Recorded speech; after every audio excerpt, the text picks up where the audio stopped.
अहोई माता, अहोई अष्टमी। अहोई माता की कथा। प्राचीन काल में एक साहूकार के 7 लड़के और 7 बहुएं थी। एक बेटी थी। दीपावली से पहले कार्तिक मास की बड़ी अष्टमी को सातों बहुएं अपनी इकलौती ननद को साथ में लेकर जंगल में खदान से मिट्टी लेने को गई। जहाँ से वे सब मिट्टी खोद रही थी, वहाँ साहू माता की मांद थी। मिट्टी खोदते समय सेई का बच्चा मर गया। साहू माता ने कहा कि तूने मेरा बच्चा मार कर मुझे निपुत्र कर दिया है, इसलिए मैं तेरी कोख बांधूंगी। तब वो ननद अपनी सातों भाभियों से बोली कि तुम में से कोई मेरे बदले में अपनी कोख बंधवा लो। 6 भाभियों ने बोली कि इनमें से कोई भी मेरे अपनी कोख बंधवा लो। 6 भाभियों में से कोई भी कोख देने के लिए तैयार नहीं हुआ। तो इस प्रकार से 6 भाभियों ने मना कर दिया एक एक करके। अब छोटी भाभी सोचने लगी कि यदि मैं अपनी ननद का कहना नहीं मानूंगी तो कहीं सासू जी मुझसे नाराज ना हो जाए, और इस विचार से उसने अपनी ननद के बदले अपनी कोख बंधवा ली। इससे जब उसका लड़का हुआ तो वह 7वें दिन मर गया। इस प्रकार उसके 7 लड़के हुए और मर गए। तब एक दिन उसने ज्योतिष को बुला करके पूछा कि महाराज जी, क्या बात है, मेरे जो संतान होती है वो 7वें दिन मर जाती है, सो इसका क्या कारण है। तब पंडित जी बोले कि देवी, तुम सुरई गाय की सेवा करो, क्योंकि सुरई गाय साहू माता की भाईली है। वो तेरी कोख छोड़े तभी तुम्हारा बच्चा हो सकता है। इसके बाद से वह बहू नित्य प्रतिदिन प्रातः काल उठ करके चुपचाप सुरही गाय की सेवा के लिए तैयार हो जाती थी। गाय के नीचे सफाई करके अनेक प्रकार से सेवा और खिदमत करती।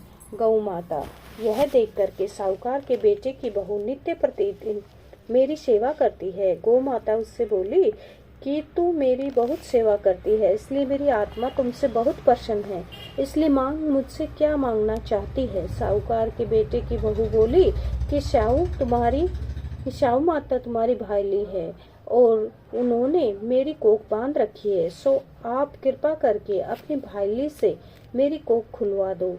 उस दुखियारी की यह बातें सुन करके गोमाता बोली, अच्छा। एक दिन गोमाता उसे अपने साथ 7 समुंदर पार अपने भाईली के पास लेकर के चल दी। रास्ते में बहुत कड़ी धूप पड़ रही थी, तो वो दोनों एक पेड़ के नीचे छाया में बैठ गई। थोड़ी देर में वहां एक सांप आया और उसी वृक्ष पर गरुड़ पंखनी ने बच्चे दे रखे थे, तो वे सांप उस बच्चों को डसने लगा। तब साहूकार की बहू ने उस सर्प को मार करके ढाल के नीचे दबा दिया और उन बच्चों को बचा लिया। थोड़ी देर में गरुड़ पंखनी आई तो वहां खून पड़ा देख करके साहूकार की बहू के चोंच मारने लगी। तब वह बहू बोली कि मैंने तो तेरे बच्चों को सर्प की मार से रक्षा की है और तू मेरी ही दुश्मन हो गई है। साहूकार की बहू की बातों को सुन करके गरुड़ पंखनी जो है प्रसन्न होकर बोली, तूने मेरे बच्चे बचाए हैं, इसलिए क्या मांगते हो। वह बोली, हमें 7 समुद्र के पार साहू माता के पास पहुंचा दो। तब गरुड़ पंखनी ने उन दोनों को अपनी पीठ पर बैठाकर लंबी उड़ान भर के उन्हें 7 समुद्र पार साहू माता के पास पहुंचा दिया। साहू माता अपनी भाली गौ माता को देख करके बहुत प्रसन्न हुई और बोली कि आज भाईली आजा, आज तो बहुत दिनों में मिली है। फिर बोली कि बहन, मेरे सिर में जुएं पड़ गई है। तब सुरई गौ बोली कि मेरे साथ मेरी भक्तनी आई है, तेरी सब जुएं निकाल देगी। आज्ञा पाते ही साहूकारनी ने साहू माता की चुन चुन करके सब जुएं निकाल दी। साहू माता बोले, तूने आज मुझे बहुत आराम दिया है, इसलिए मैं तुझसे बहुत प्रसन्न हूँ। सो मांगो, जो तुम चाहो वो मांग लो, मैं तुम्हें दूंगी। तब साहूकार ने बोली कि वचन दो तो मांगू। साहू माता बोली, अच्छा, वचन दिया है और कहा कि यदि मैं अपने वचन से फिरूंगी तो धोबी कुंड में कंकरी हो जाऊं। तब साहूकार की बहू बोली कि मेरी कोख तुम्हारे पास बंधी पड़ी है, सो कृपा करके उसे खोल दो। उसकी यह बात सुन करके साहू माता बोली कि तुमने तो मुझे ठग लिया है, मैं तेरी कोख कभी नहीं खोलती, परंतु अब तो खोलनी ही पड़ेगी। जा तेरे घर तेरे 7 लड़के, उन सातों को की 7 बहुएं मिल जाएंगी। तू घर जा करके मेरे 7 उजमन करियो, 7 आहुई बना करके 7 कढ़ाई कर दियो।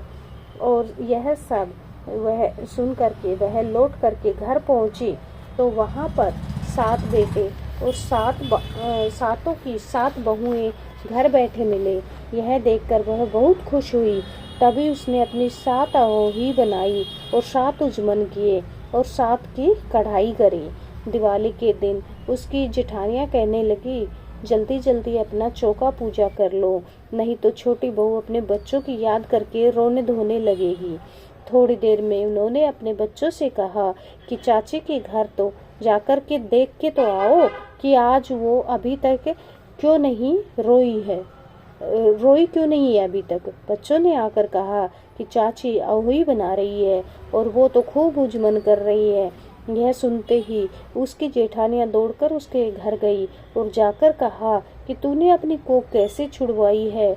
वह बोली कि तुमने तो अपनी बंधाने से इनकार कर दिया, पर मैंने अपनी छोटी ननद का ख्याल करके अपनी कोख बंधवा ली थी। अब शाहू माता ने मुझ पर कृपा करके मेरी कोख खोल दी। जिस प्रकार मेरी कोख खोली है, उस प्रकार संसार की सभी नारियों की कोख खोल देना। यह कहानी है। सो हे शाहू माता, इसे सुनाने वाले, हुकारा भरने वालों, सब परिवार के नारियों की कोख खोल देना। यही हम सबकी आपसे विनती है। जय अहोई माता। कथा संपन्न होती है।